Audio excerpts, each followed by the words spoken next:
Thank you, thank you. All right, thanks for coming, everybody. I'm KJ, and today I'm going to be talking about photography and astronomy and how, as a mixture of the two, they have completely changed our perspective as a species, and I think it's a fascinating story, so I'm super glad that you guys are here. I am not from NASA. I'll just start there. So I don't nearly have the credentials, but I have spent a lot of time under the night sky, and I think I have some interesting perspective to share with you guys. And also, this is my first presentation since high school, so we'll see how this goes. So first of all, I'm an Earthling. Show of hands who can relate to this. Awesome. Anyone who didn't raise their hands, where are you from? So important thing to keep in mind, I think, important distinction. But beyond that, my earthly things, like they were saying, is I shoot for the Minnesota Vikings. Got an Emmy nomination thanks to them. I'm a full-time content creator. I work on narrative films, a lot of them shot in Duluth, actually. And beyond that, I actually started a company with my colleagues called North Star Film Company, where we help businesses with content creation, help them with their goals, etc. But between all of this, I just truly love nature and astronomy, and specifically the North Shore. I have history here. My family used to come here all the time, and this is really where I learned astronomy, was the North Shore. So it's amazing to be here. I'm actually a full-time resident now, and I'm super grateful. So yeah. And about 5 years ago, I decided to take my photography and slap a camera to it and put it on a telescope and see what I could find. And what started as essentially just a hobby during COVID turned into whatever you call this, a sickness or an excessive hobby or whatever you want to call it. But really, it was a paradigm shift for me.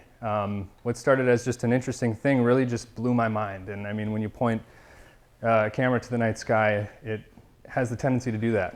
So, and really, for me, we can liken it to what I call a cosmic perspective, and a lot of astronomers call it that too. Similar to like the overview effect that astronauts will have when they go to space and they see Earth for the first time.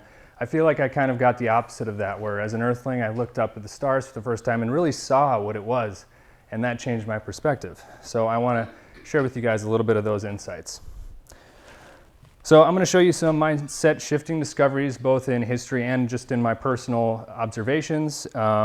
And it's just helped me find a much deeper appreciation for both the planet and for the cosmos. And by the end of this, I want to give you a bit of a roadmap so that if you want to do this yourself and you want to do astronomy, I want to help you with that. So I'm going to start with a quote here. Every one of us is, in the cosmic perspective, precious. If a human disagrees with you, let them live. In 100 billion galaxies, you will not find another. And this was Carl Sagan who said this. And I think this really sets the stage for what I think the cosmic perspective is for me. It has just made things a lot more precious. And I have a lot more appreciation for everything, whether it's the stars or the Earth. And even just simple things like a chalkboard or whatever are just more precious to me because of this perspective. And how's this for a cosmic perspective? This is a picture I took of the Cassiopeia region. So you can see the W-shaped constellation there.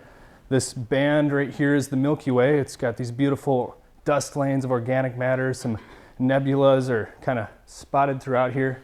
The Heart Nebula right here, the Ghost of Cassiopeia. And that little smudge over there, kind of an interesting little thing, that's the Andromeda Galaxy.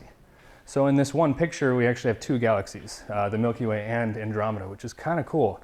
And that is going to play a bigger role later in the talk. So let's talk about the origin of astronomical imaging. Why does it matter? How did we get here?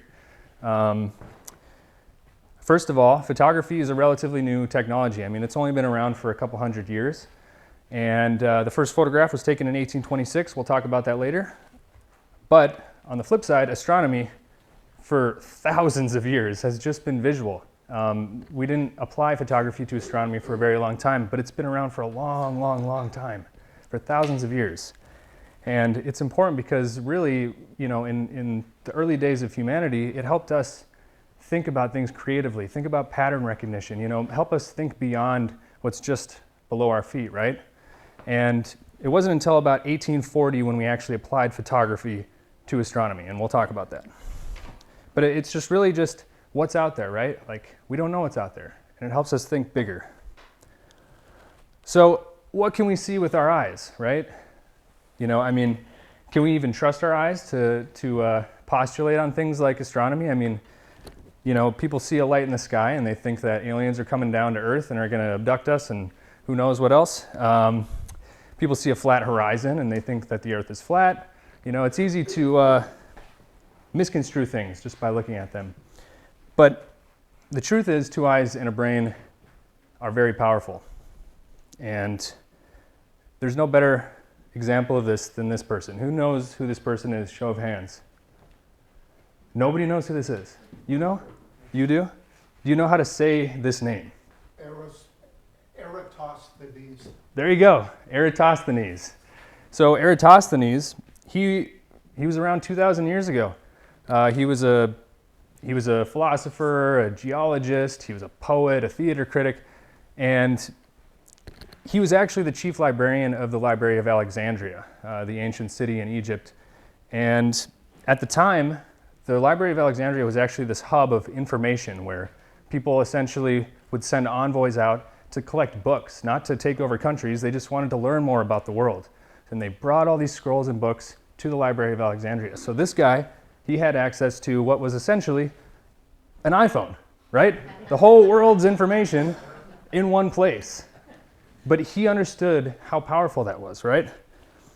And at the time, with these books, he helped us make the Earth in a way. He brought a very interesting perspective. So while working at the library, he came across a very interesting book that talked about some interesting things. So in the frontier outpost of Syene at the time, there was a report that that at noon on the day of the summer solstice, that the sun was directly overhead and nothing cast shadows. And at the bottom of this well, the sun actually made it all the way down to the bottom of this well, right? Kind of interesting, maybe not interesting to you, but it was interesting to him for a couple reasons. Because at the time, even though there were no shadows being cast in this place called Syene, and this is the supposed well where the sun shone directly down, he noticed that in Alexandria at the exact same time, there were actually shadows being casted everywhere, which is an interesting thought. Why would in Syene there be no shadows, and at the same exact time in Alexandria, there are shadows, right? It's the same exact moment. Why would that be? Now, if you think about it, I mean, like, look at this picture, right? So sunbeams, for example, maybe they just scatter in different directions, and even from this one picture, you can maybe postulate that, like, for example, if I'm under this light, I'm not going to cast a shadow, but if I'm a little bit over, I'm going to start casting a shadow. But this is a deception of our perception because we're thinking a little too small. We need to think bigger, okay? And I'm going to use Carl Sagan here to explain a little better from his show, Cosmos, A Personal Voyage. An overly skeptical person might have said that the report from Syene was in error, but it's an absolutely straightforward observation. Why would anyone lie on such a trivial matter? Eratosthenes asked himself how it could be that at the same moment, a stick in Syene would cast no shadow, and a stick in Alexandria, 800 kilometers to the north, would cast a very definite shadow. Here's a map of ancient Egypt. I've inserted two sticks, or obelisks, one up here in Alexandria and one down here in Syene. Now, if at a certain moment each stick casts no shadow at all, that's perfectly easy to understand, provided the Earth is flat. If the shadow at Syene is at a certain length, and the shadow at Alexandria is the same length, that also makes sense on a flat Earth. But how could it be, Eratosthenes asked, that at the same instant there was no shadow at Syene and a very substantial shadow at Alexandria. The only answer was that the surface of the Earth is curved. Not only that, but the greater the curvature, the bigger the difference in the lengths of the shadows. The sun is so far away that its rays are parallel when they reach the Earth. Sticks at different angles to the sun's rays will cast shadows of different lengths. For the observed difference in the shadow lengths, the distance between Alexandria and Syene had to be about 7 degrees along the surface of the Earth. By that I mean, if you imagine these sticks extending all the way down to the center of the Earth, they would there intersect at an angle of about 7 degrees. Well, 7 degrees is something like a 50th of the full circumference of the Earth, 360 degrees. Eratosthenes knew the distance between Alexandria and Syene. He knew it was 800 kilometers. Why? Because he hired a man to pace out the entire distance so that he could perform the calculation I'm talking about. Now, 800 kilometers times 50 is 40,000 kilometers. So that must be the circumference of the Earth. That's how far it is to go once around the Earth. That's the right answer. Eratosthenes' only tools were sticks, eyes, feet, and brains, plus a zest for experiment. With those tools, he correctly deduced the circumference of the Earth to high precision, with an error of only a few percent. That's pretty good figuring for 2,200 years ago. So pretty interesting, right? I think it's amazing. I mean, something very simple, simple observations, and Eratosthenes was able to essentially create Earth as a planet, right? At that time, Earth was a place that people lived, but he was able to posit this as an actual planet, this curved, round ball that we call a planet, right? That's amazing. And this is 2,000 years ago. So the sun is really far away, right? And all the light beams that hit it are hitting parallel. And because of that, we can see that over time, as you go along the curvature of the Earth, you're going to see that. That's an incredible, feat of the mind, right? So now we know the power of our eyes and our brain, but how can we go further? How can we go deeper into the unknown to places where maybe our eyes can't see, for example? Enter the telescope, which really is the first rendition of a camera lens. It's multiple glass lenses put into a tube to increase the magnification or give you a specific focal length. Now, a telescope really, the way that astronomers like to think about it is it's like a light bucket, okay? So our eyes are light buckets. They dilate when it's really dark so that they can take in more photons and take more light in. They're light buckets. What a telescope does is it creates a bigger bucket for more light, so fainter objects can be seen. Further objects can be seen, right? So this is the most famous and earliest implementation of it. Does anybody know whose telescope this is? My man. It's this guy, Galileo. He doesn't need an intro. Everybody knows who Galileo is, even if you're not an astronomer, right? And this marked the beginning of telescopic astronomy. And in turn, because he did that, he's been given the title of the father of modern science. And the perspective that he brought was that he made the solar system. So at this time, everybody thought the solar system was everything that there was. But when he looked through a telescope and he pointed it at the sky, when he pointed it at the moon, this is some of the sketches that Galileo drew of the moon. He found ridgelines and valleys and mountains on the moon. Everybody just thought it was this ball in the sky. He pointed it at the sun and he found it wasn't just a ball of light. There's actually dark points here and there, which we know now are sunspots. And perhaps his most famous discovery that changed everything was when he pointed it at Jupiter. And this is from his notebook here. And you can see just down here, he's got this interesting sketch. So the big circle is Jupiter, and there's like these weird star-looking things next to it. And he thought it was interesting. There were these kind of stars that were next to Jupiter, but as he observed it over the course of the night and over multiple nights, he found that these stars or whatever were moving. And they were actually moving around Jupiter. So what he discovered at that time were what we now call the Galilean moons of Jupiter: Io, Europa, Ganymede, and Callisto. Now, why is this important? At the time, everybody thought that Earth was at the center of the universe. I mean, it makes sense, right? Like, it spins and the stars move around and the planets move around, so we're at the center, right? Well, how can that be if when I look at Jupiter through a telescope, there are moons that are orbiting it, right? So this was the first actual legitimate evidence that we weren't at the center of the universe, that there are other planetary systems out there with their own moons. Now here's a picture that I took. This was during the Great Conjunction of Saturn and Jupiter that happened back in 2020. And you can see here we've got Io, Ganymede, and Europa. Callisto, I think, is behind Jupiter at this time. And then right next to it, that's actually Saturn. And then you can see Titan, the moon. Pretty cool.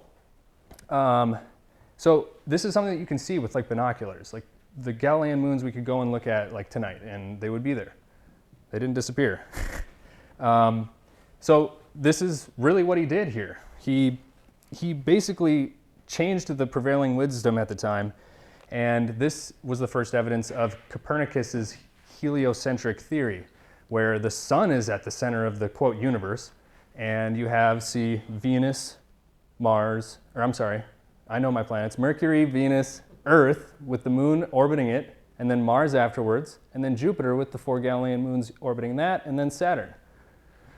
So this was posited by Copernicus a long time ago, but people were like, you're lying, dude, that's not real. This was evidence that it was real. So Galileo made the solar system. And I'm going to tell a little quick story about how cool telescopes are based on my own personal experience. This is me at our family cabin in Castle Danger. My extended family had a cabin in Castle Danger, and we used to stay on the shore. It was the most incredible thing ever. You can see my dad's making a fire, my cousin's just like gooning around, and I'm trying to get the attention of the dogs, I guess. And this was an interesting time for me as a kid because my uncle actually owned this telescope right here. And when I was a kid, we went up to Lake Superior and we got to see the stars. Like, I lived in Minneapolis. We did not really see this level of stars. And as a kid, being able to sit on the shore of Lake Superior, have a bonfire, learn about astronomy as a kid was the most incredible time for me. And it's where I cut my teeth as an astronomer and why I live here now, really. Eventually my uncle passed away, rest in peace, Uncle Wes, and they inherited this telescope to my family. And now I'm using it. And the story I wanted to tell you was one night we decided we were going to go and look at Saturn through this telescope with that exact eyepiece and everything. And it blew my mind, needless to say. And it's probably the reason why I'm talking to you guys here right now. And a lot of astronomers have similar stories where they saw Saturn for the first time, and that was why they became an astronomer. It's a very interesting thing. Show of hands, who's seen Saturn with their own eyeballs? Okay, a few people, that's good. Awesome, I love that. So, through this telescope, I took this picture of Saturn. And this was taken with an old Canon DSLR from 2012. Like, insane. I mean, look at this. You can see the different hemispheres of Saturn here. You can see this is called the Cassini division in the rings. And this is actually, this little division in the rings is actually the width of the United States. Insane. And look at this.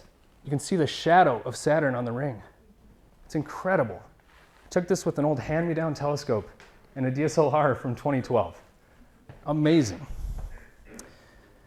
And the distance at which I took this was 9.69 AUs, which is 1 astronomical unit. Who knows what an astronomical unit is? Okay, what's an astronomical unit?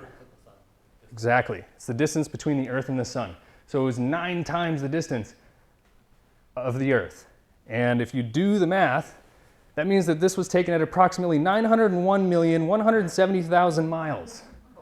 Almost 1 billion miles.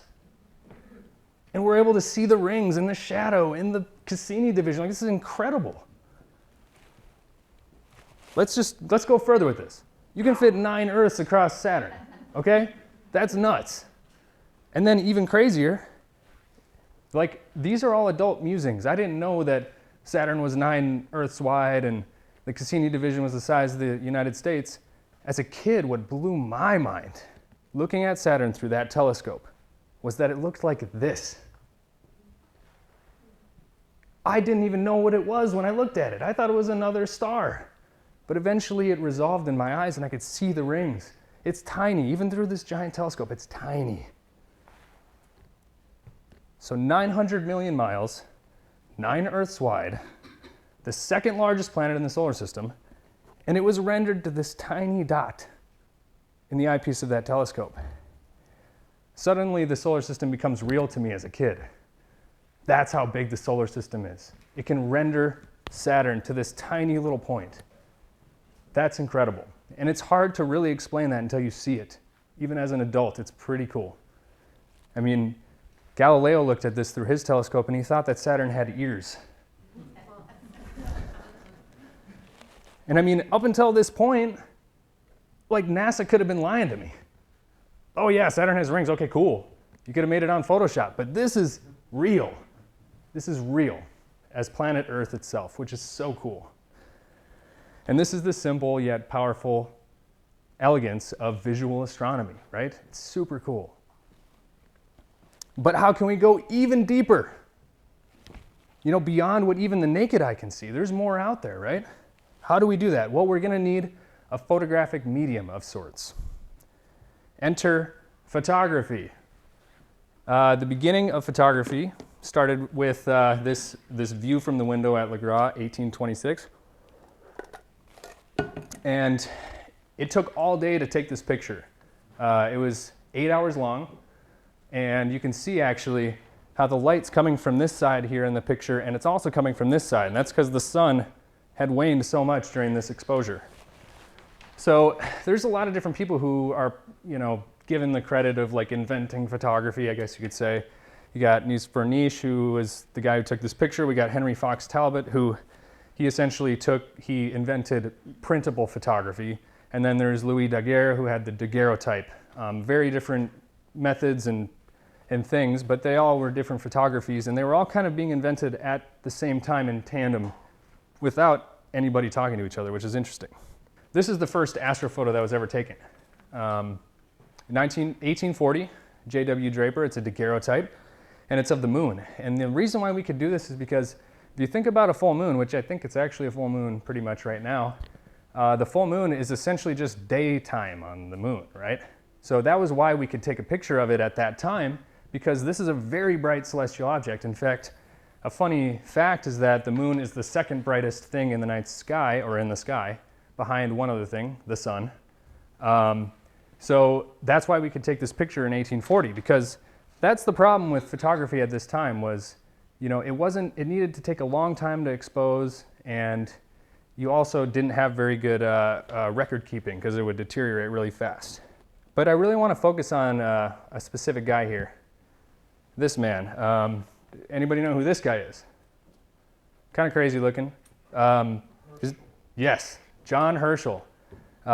He was the son to William Herschel, and William Herschel was the man who discovered the planet Uranus, along with a million other things I can't even tell you right now. But he also, you know, they had a home observatory, this telescope that was the size of a freaking building, and him and his aunt, they basically were doing a lot of good astronomy stuff. And this man, John Herschel, he actually coined the term photography. Isn't that crazy? He coined the term photography.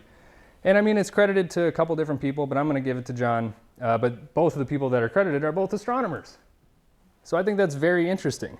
Now the linkages of photography and astronomy are starting to show, right? He also discovered fixers, which is a part of developing film. So this guy literally, he basically made photography what it is today. And he had a vested interest in it because at the time, astronomers wanted to catalog their observations. They didn't want to just look and then draw it. They wanted to catalog it. He also invented the cyanotype, but his biggest contribution for astronomy was that he invented the glass plate photography medium. And this is the first glass plate that was ever taken, and this is that telescope I was telling you about. There isn't a telescope there because it was starting to deteriorate, so they took it down, but that was the scaffolding that the telescope was on. So yeah, 1839, he invented the glass plate. And this was an amazing thing for astronomy because it solved all of those issues of not having long exposure times. It's a little bit more light sensitive. And it's also a rigid structure, so it kept for records a lot better, right? So this was a really big thing for astronomy. And in fact, glass plates were used in astronomy up until 1990. 1990. So this was a crazy technology for astronomers at the time.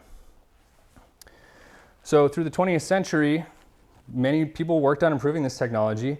Namely, one of the people who I just think is an interesting person to mention is a guy named George Eastman, who wanted to make photography accessible to everybody. And astronomers and him had a shared interest in making sure that photography became more accessible and more light sensitive. And eventually this man, George Eastman, started a company called Kodak, which became the standard of film photography and is still using, you know, their film for motion picture today. Pretty incredible. So here's one glass plate, for example, from 1908. This had a cascade effect on astronomy because it just kept changing our perspective. We could continue to make longer exposures and peer into darker corners of the night sky. And so this is the Orion Nebula. This is what's just below Orion's belt. And this you can actually see with your own eyes. It's the only nebula besides, I mean, the only bright nebula that you can see with your own eyes. And this is also the closest star-forming region to the Earth. So this is essentially, just in simple terms, it's hydrogen gas that's coalescing into stars. Gravity is coalescing these things into protostars. And it's really cool. Here's another one. This was pushing it beyond even visual. This is a photograph taken in H alpha, which is a specific band of light that hydrogen emits when it's being ionized. And this photo basically helped us understand the magnetic field of the sun, something we didn't know. So this is actually below infrared. This isn't actually something we can see, and it's a common thing for astronomers to use H alpha. Then we went past that and we started using this thing called spectroscopy, where we take the light and we literally put it through a prism, like a glass prism, like a Pink Floyd, you know, becomes a rainbow, and it spreads it out into its constituent colors, and that's what you're seeing here. This is the spectrum of the sun. And there's all these little lines here, and what we found out is that certain elements actually will absorb and emit light specifically. So when we did this, we found out what the sun was made out of and what different things were made out of simply by taking the light and spreading it out from a prism. Really cool. This wouldn't be possible unless we had photography and telescopes. And that led to this incredible person, Annie Jump Cannon. She worked at Harvard under Edward Pickering, who was the head astronomy person there. And she worked as Edward's computer. But she was amazing at cataloging the stars. She manually cataloged over 300,000 stars with these glass plates, all by hand. And over time, she actually classified them by their spectral lines, right? So she was able to classify them into this stellar classification system that we're using still today in astronomy. It's the OBAF GKM, oh, be a fine girl, kiss me, whatever you want to say. And it helped us understand the life cycle of stars, because this wasn't really known at the time, but the color of a star is going to tell you how hot it is, right? So at the top you have an O-type star that's really bright, really blue, and these stars don't last very long. They're very, very rare, and they burn hot and then they explode, right? And then down at the bottom you have the M-type star. These last a lot longer. And you can see we have the percentage of all stars and what the composition. So this is just, it allowed us to really have a bigger picture, right? For context, the sun is a G-type star. It's a G2, I think.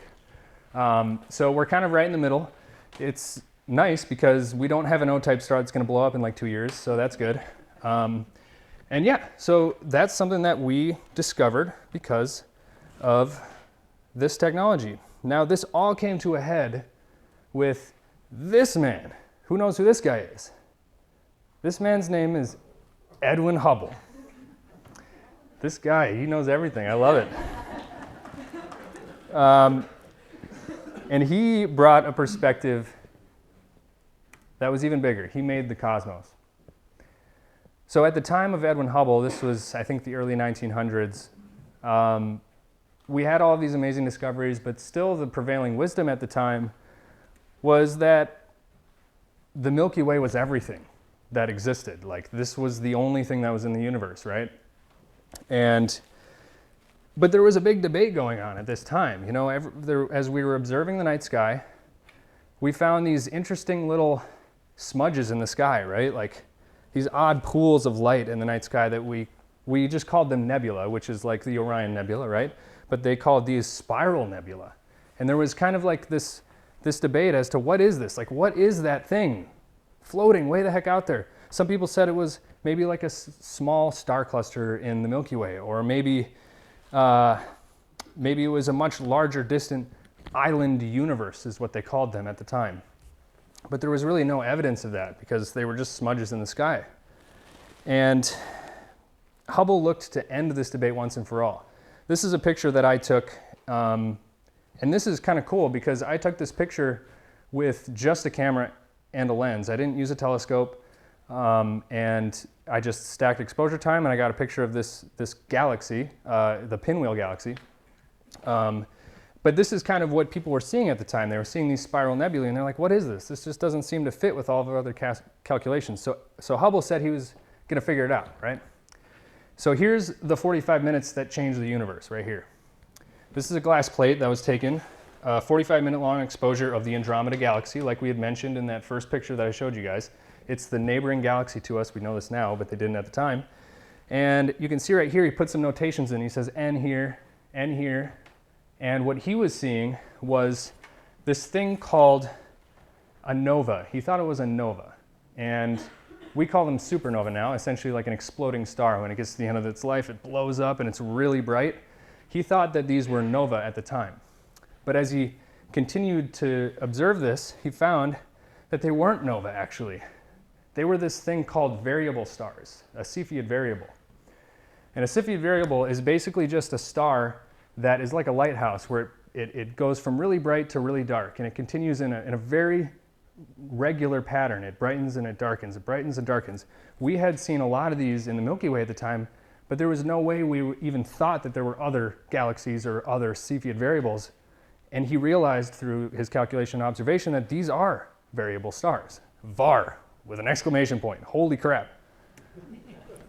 So, as he continued to observe, you can see he says V exclamation triple, V3, V, V, V. All of these are Cepheid variables, but they didn't have the same quality that they did as the ones that were in the Milky Way.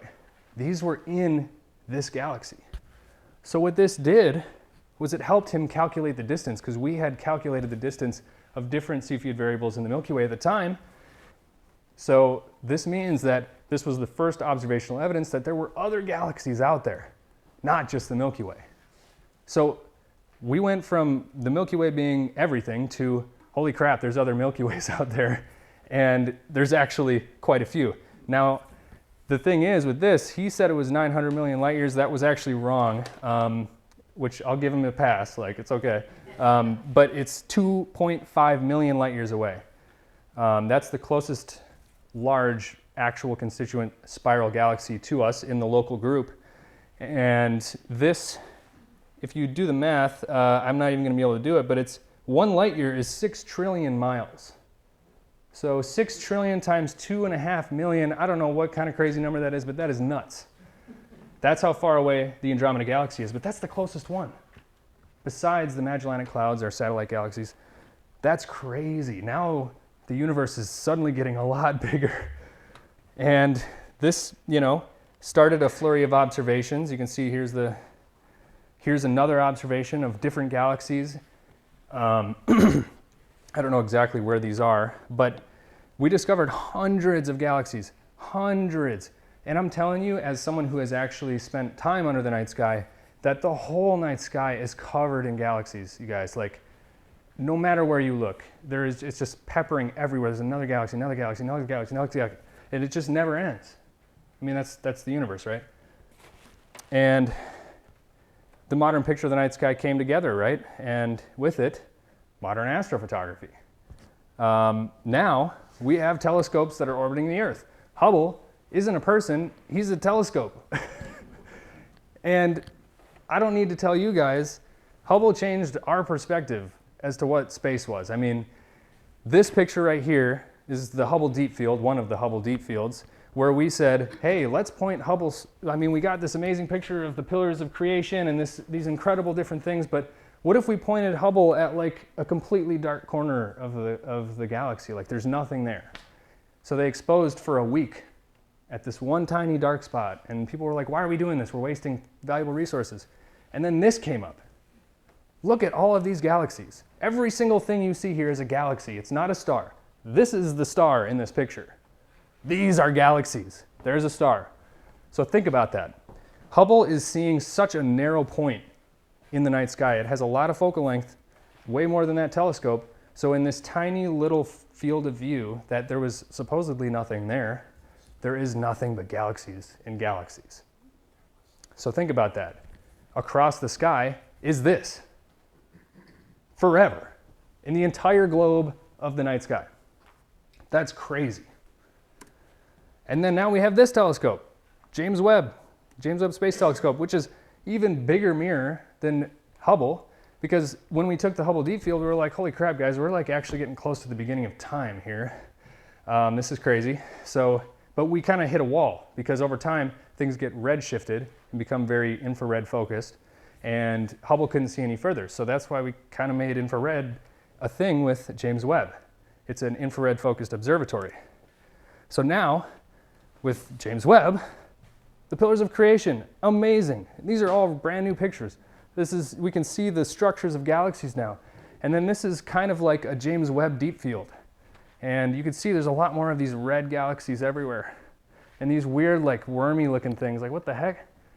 That's actually because of gravitational lensing. This is a galaxy right here that is warping space-time, and the light from the galaxies behind this galaxy is being bent by how much of a depression that this galaxy is making in space-time. Isn't that crazy? So really it looks like this, but because there's a lot of gravity here, it's stretching it. It's called gravitational lensing. And so, yeah, with James Webb, we've essentially been able to peer up to almost the beginning of time. And I think the number is like from about 370,000 years after the Big Bang. Like that's unbelievable. We basically are seeing the beginning of the universe now.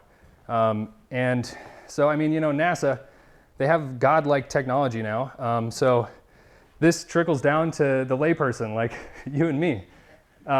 It makes technology a heck of a lot more accessible. And you and I, random people, we're essentially being weaponized by technology because we can actually make legitimate observations as normal people now, right? And I think that's very empowering. So now we can conduct our own surveys. We can discover the universe on our own. We don't need NASA to do it. I mean, I love NASA, don't get me wrong, but we can do it ourselves too and make our own conclusions, right? So to close this talk, I want to tell one more story that I wasn't actually going to tell, but I'm going to because I came across this plate here. This was taken during 1943 during World War II, and it was taken just outside of Los Angeles. This was the first time we were able to resolve individual stars in the center of the Andromeda galaxy. The only reason that this was possible was because we were having wartime brownouts. We had to save energy to keep the war efforts going. Crazy time, right? I mean, light pollution is insane, but at that time, light pollution was a little bit less. So astronomers took advantage of it, and they were able to make this discovery because of it. I think that's pretty interesting. During a time of war, astronomers decided to dig deeper on these issues, which really, in the grand scheme of things, may not seem very important because we just need to not die. And yeah, I think this is amazing and ironic that this discovery was made at a time of war when we needed to turn our lights off so that we could continue the war efforts. So I'm going to bring this down to where I come in. I didn't discover, stars in Andromeda by any means, but this is more of a personal discovery myself. In 2020, as we all know, when George Floyd was murdered, I was there in Minneapolis. I was living in Minneapolis, and I went to the protests before it turned into this crazy riot. And it was a pretty incredible time. The days following were insane, and the city that I grew up in was just basically turned into a war zone overnight. It was hard for me because I felt torn. My closest friends were all black, and I had just gotten out of the military as a military police officer. So all of my friends were police officers, and I felt like I was kind of stuck in the middle of this cultural war where there wasn't really like a either or. It was just either or at that time. There was no middle ground, so it was a tough time. And at the time, I was staying up every night just to make sure that the world didn't burn around my dad's place. And it was a clear night that night. So I thought to myself, no, it's just like I could take pictures, but there's just so much going on right now. Long story short, I did. I was up all night, so I thought, why not? And as the night went on, I pointed my telescope towards the constellation Cygnus. And I took this picture. So this was from Minneapolis, yes. So this was just south of Minneapolis, and this was my first deep sky photo that I ever took, and it was a true milestone for me because I had never taken a true deep space astrograph before, and it just happened to be on this night when Minneapolis was burning, and it was just very interesting to me because it became very apparent that, you know, all the chaos and all the things that are shaking up the whole world at this time really just had no effect on this corner of the galaxy, right? I mean, I think that the world is chaos, but out there, this is not even a blip, right? And I was just amazed how unperturbed this was, and like how many stars are just in this one picture. And who knows, maybe some of these stars have their own civilizations, their own planets, and maybe they have their own cultural proxy wars going on, and we'll never know. I mean, the closest star to us is Alpha or Proxima Centauri, and I mean that would take years to get to if we were traveling at the speed of light, which we don't even know how to do yet. So it was just a very interesting moment for me that I wanted to share because it really set in motion how I feel about this cosmic perspective, that we are very precious here and we have a very precious planet here, and we should deal more kindly with one another. And this is a great example of why, because what the heck is out there, dude? Like, crazy. There's so much we don't know. So much we don't know. So a year later, I took this photo again, and I had a little bit more in my arsenal, a little bit more knowledge, and I was able to get even more signal out of this. This is the Butterfly Nebula. It's the Satyr region. That star is Satyr, which is the central star in Cygnus. And then down here, a really interesting thing, this weird like jellyfish bubble. That's called a Wolf-Rayet star, where it's essentially this star that is so unstable that it just sheds all the time. It's just blowing layers off into space. So I was able to capture a Wolf-Rayet star, which is really cool. And over time, through careful observation, bit by bit, I started to gain clarity on the bigger picture of what the universe looked like. I took pictures of the Andromeda Galaxy. So this is my photo of the Andromeda Galaxy. This is the Great Globular Cluster in Hercules. This is the Pillars of Creation that Hubble took. That's my rendition of it, I guess you could say. A couple more observations. I had a phone here. Oh, there we go. So this is actually still in Cygnus. This is called the Cygnus Wall. So this is just a giant stellar nursery where all this gas is coming together and creating stars. Up there is the Pleiades star cluster, which is a very common thing for people to know. Pleiades is kind of in the middle of this dust cloud. So you can see that amazing dust that's kind of hanging out in. And then this is called the Veil Nebula, which is just south of Cygnus. And this is the remnant of a supernova. So this was a star that exploded, and now that's its guts flying through space. Really cool. Really, really cool. Solar system. Took a picture of the moon, and I saw those mountains and those valleys and the craters. You know, I took a picture of the polar ice cap on Mars with an old DSLR. The rings of Saturn, the red spot in Jupiter. This is a lunar eclipse. There's just a barely little bit of sunlight still there on the moon. Really cool stuff. This is the Pinwheel Galaxy with that telescope. that really small spiral nebulae that we saw earlier that I took with just a camera lens. That's the California Nebula. Down there, that's in the middle of the Milky Way galaxy, the Lagoon and Trifid Nebula. There's so many incredible things to see out there, guys. Like, this is just 0.0001% of what's out there in the night sky, right? Like, it's amazing. And then it culminated with this picture, actually, which was taken in Tofty. This is personally my favorite photo that I've taken because it's just technically exactly what an astrophotographer wants to see. You get round stars. All of the different stars have their different colors. You got orange stars, white stars, and I mean, just the sheer number. I mean, geez, that is crazy. And here's the Cygnus Wall, like we saw earlier, the Pelican Nebula, and these weird like motes of darkness. Like, what is that? Crazy.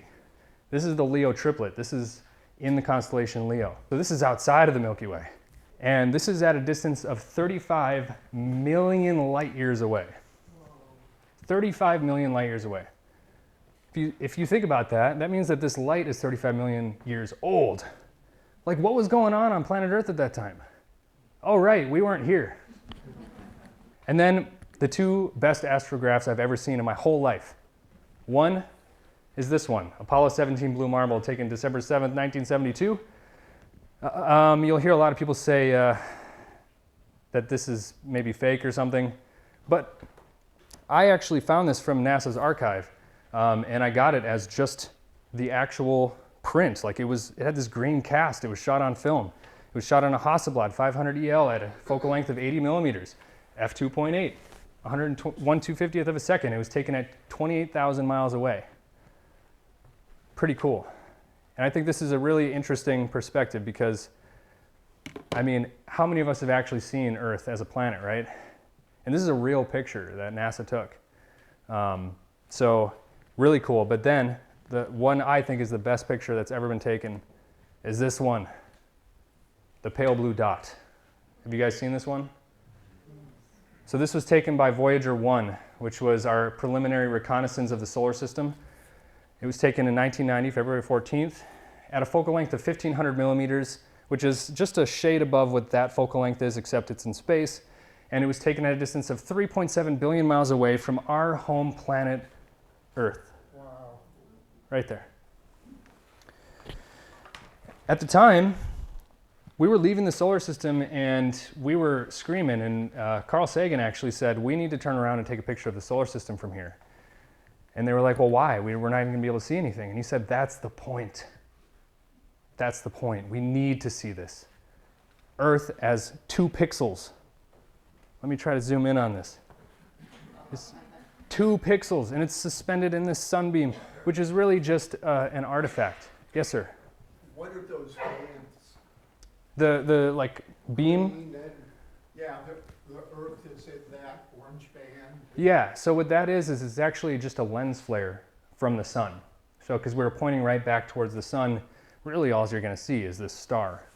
But it's very zoomed in, so we're kind of only seeing one portion of it, and this is just like a lens flare. Like if you're pointing it at the sun and you see these weird, like, people like text me all the time, they're like, what is this like blob in my picture, dude? So that's what this is. This is just some of the few lessons that I've learned from being an astronomer, an astrophotographer, as someone who's explored the cosmos. And, I just hope that after this talk you can, maybe see the Earth like Eratosthenes and, the solar system like Galileo, and be able to see the cosmos kind of like Hubble, right? And expand your universe. So, and above all else, if nothing else, just keep looking up.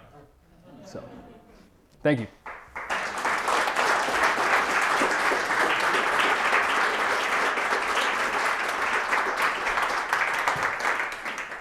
So, I don't know what we're doing for time, but does anyone have questions or anything?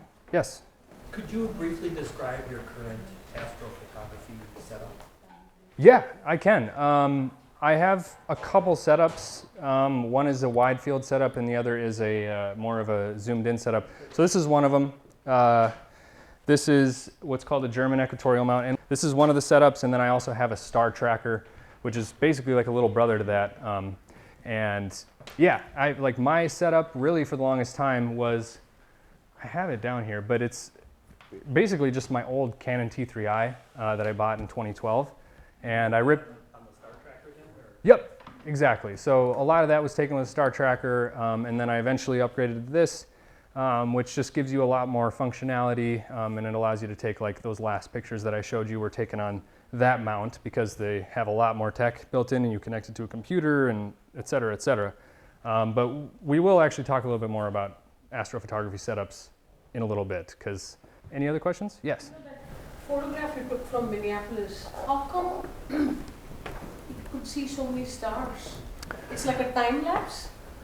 Yes, precisely actually. So astrophotography in general, and this goes for any observatory that is making an observation, whether it's Hubble or me, you're basically taking a long exposure, but you're taking multiple long exposures over the course of the night and you're tracking the night sky. So you're taking a time lapse that doesn't show the movement of the night sky. You're just taking the same picture over and over and over and over and over. And then what you do is you take those images and you stack them in a software so it increases the signal. And then you can edit that and create what would be an astrophoto. So yeah, that's exactly what it is. It's just a time lapse, except we're not changing the picture. We're just continuing to take the same picture over and over again. And that's what Hubble does. Like that's what James Webb does. That's what all observatories do. They stack exposure time so that you can see dimmer things. So that's why I was able to take this in Minneapolis. It's, you know, there's a lot of techniques that you can, you know, use to take pictures in Minneapolis, for example, and I will talk a little bit more about that later. So, any other questions? Yes? Because you study the night sky and you're an astronomer, last night was clear and cold. Yeah. And I'm sure there was 5 stars out. Yeah. That's it. Just like a couple, right? Yeah. How come? Main reason for that is the bane of astronomers' existence. It's called the moon. Full moon is not very conducive to deep sky observations because it's literally daytime and it's really bright on the moon. So that's why you don't see as many stars right now. It's just the full moon. That's why astronomers love the new moon. They want to get observations done during the new moon. So that's why, yeah. The moon's not always our favorite when we're doing deep sky stuff. So, any other questions? I can assume that a couple of those stars were actually planets last night. Yes, precisely. So those are the ones that you'll notice big time right now is like, whoa, that's a really bright star. Well, usually that's a planet. And the way that you can usually tell the difference between a star and a planet is, and this isn't fully true, but just to give you an idea, is if it twinkles, okay?